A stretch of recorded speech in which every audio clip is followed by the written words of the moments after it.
We have Michael Linke, who's the CEO of the RSPCA in ACT and has been since 2005. And we also have Greg Flowers, who's currently a horticulturalist with the Australian National Botanic Gardens, and he's been trapping and removing miners and starlings since 2002. So we'll start with Michael, please.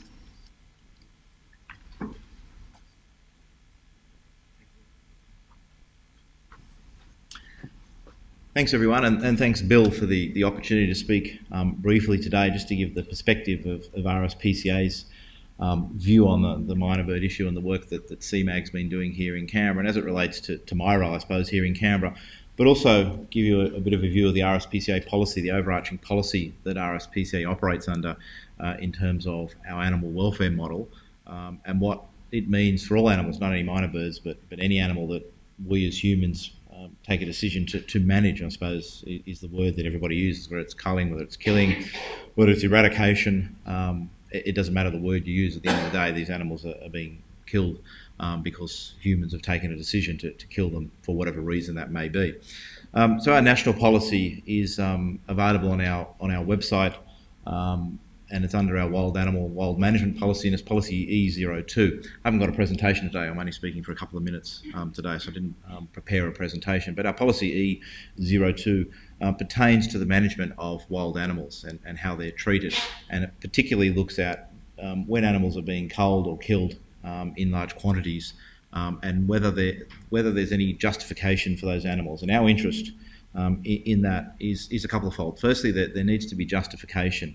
It needs to be scientific justification. It can't just be somebody deciding that they take a dislike to a species and therefore we're going to remove a species or a group of animals. There has to be a clearly identifiable, justifiable cause behind the removal of those animals. Is that impacting on the environment? Is it impacting on the human environment? Is it impacting on the ecological environment? Is there another animal welfare benefit that can be garnered from the eradication or removal of these animals, or is there an ecological benefit to a wider audience? And I think we have arguments here in Canberra often over kangaroo culling and whether that's the appropriate thing. People jump up and down about kangaroo culling, but nobody jumps up and down about minor bird culling. When at the end of the day, it's the same thing. We're doing exactly the same thing to protect the environment from the invasion of these species. So that's RSPCA's main concern. So long as there is a scientific background and scientific evidence to suggest that we need to manage this species, generally RSPCA won't have a problem. The second side of that is the welfare of the animals, and our concern is fundamentally in the welfare. Every sentient creature can feel pain, can feel distress, can suffer. So we ask that any programs that are implemented, that there is a mechanism in place that manages and monitors the welfare of these animals. So it's not appropriate just to catch dozens and dozens of minor birds and leave them in the cages and forget about them either in extreme weather conditions or without food or without water. These animals are living creatures and they need to be cared for appropriately whilst they're alive. So their welfare needs to be maximised. And that's probably the largest complaint that RSPCA receives. People aren't concerned that we're trapping and killing miners here in Canberra or anywhere else in Australia. People do raise concerns about the manner in which they're trapped and the manner in which they're kept prior to dispatching or euthanasing the animals. And that's something that people from Bill's group need to be very mindful of, and conversations that Bill and I have had over a number of years here in Canberra about maintaining the welfare of those animals. Just because they're a pest species doesn't mean that they should be treated any differently or any less than any of the iconic or macro species. It's about welfare for RSPCA, and our interest is maximising the welfare of those animals. So when you think about those two avenues, that's exactly RSPCA's position, a clearly definable means to euthanize or need to euthanize that animal because of its impact on society, its impact on the community, or its impact on other animals, and that once that decision's been made, any decision to euthanize or kill those animals, any method to kill those animals is a humane method, and the welfare of those animals is looked after. And that goes into everything, into the trapping method, the time kept in the cage, the availability of food and water, and the euthanasia method at the end of the day. And we work with the veterinary community here in the ACT and the RSPCA staff who euthanize these animals to make sure that there is no pain or suffering at the time of euthanasia. So that's the couple of things that I wanted to mention that Bill asked me to cover off today, and I'm happy to take any quick questions if people have got specific questions on this, but that's generally all I've got for you guys today, just a short. I come from Townsville, and we come down here to learn more about this.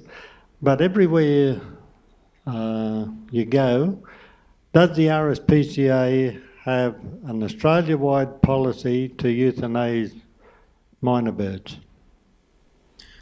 We don't have a policy on a specific animal. To RSPCA, animal welfare isn't selective, so we don't pick species. We have a universal national policy on management of wild animals, and a myna bird is a wild animal, so it falls into that policy. And it's available on our website, publicly available on our website. I can send it to Bill or Marg, the organisers today, the link to that, and all you guys can have access to that policy if you want. But it's clear policy. It articulates exactly what I've said today, that you need a scientific purpose to euthanize these animals. There needs to be 3 criteria that need to be met before the euthanasia can happen, and then when the euthanasia does happen and the trapping happens, it needs to be humane, and the welfare of the animal needs to be maximised. But there's not a policy on myna birds, there's not a policy on kangaroos, there's not a policy on rabbits, there's not a policy on pigs. There is an overarching policy on wild animal management. Yeah, what I was getting at is, in Queensland there, the only way to do it is cervical dislocation or take it to the RSPCA. Whereas down here, I think you can use carbon dioxide or carbon monoxide. Well, that's the RSPCA's view on that is the method needs to be humane. The state governments, the DPIs, the Departments of Primary Industry, Departments of Health and those places put in place what lay people can do in terms of euthanizing an animal. That's not the role that RSPCA plays.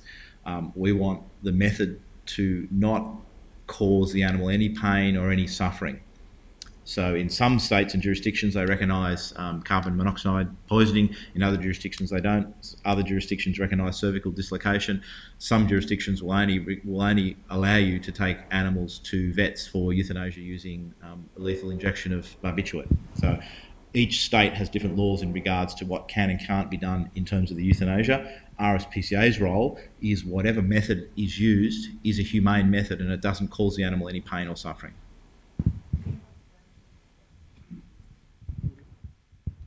Thank you. I acknowledge your support for today's meeting. A recent visit to the RSPCA in Canberra, though, showed an infestation of myna birds there. Does the RSPCA do anything about the myna birds on their own premises? We have control and trapping methods in place for a number of pest animals on site, including rats, mice, miners, rabbits, pigeons. So yes, we're getting on top of those problems.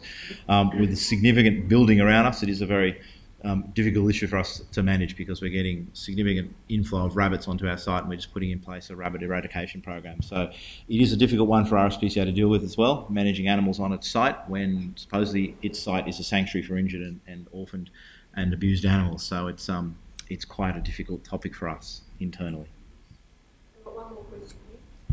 I have a question. I'm Julia Gibson from the Yarra Indian Myna Action Group, and well, the last time I looked at the RSPCA website, I noticed that they only supported trapping of Indian mynas if it was part of a government-sponsored program. I apologise if it's changed since I last looked, but I have a problem with that because if it's a well-organised, community-managed program that complies with relevant legislation, then I would hope that the RSPCA would support it. Well, it's as long as it's in line with our policy, and our policy doesn't say anything about government-sponsored. It says scientific research. There is a well-defined need. It is demonstrated that there is a need. So it doesn't necessarily need to be government. It can be groups. I think in Canberra, because of the problem we've got, that the government has sanctioned it. Although it is interesting to note, last time I looked on the pest animal species, the Indian myna wasn't listed as a defined pest animal here in our pest animal legislation in Canberra, where the fox and the rabbit and a number of other species are. So it's one of those animals that hasn't yet made it onto the pest animal registrar here in Canberra, but it is a defined group of animals that the government is sanctioned euthanasia of. So that may be just unique to Canberra because it is a government sanctioned thing, but our policy doesn't require that it is a government sanctioned policy. So it might just be a wording issue and a local issue.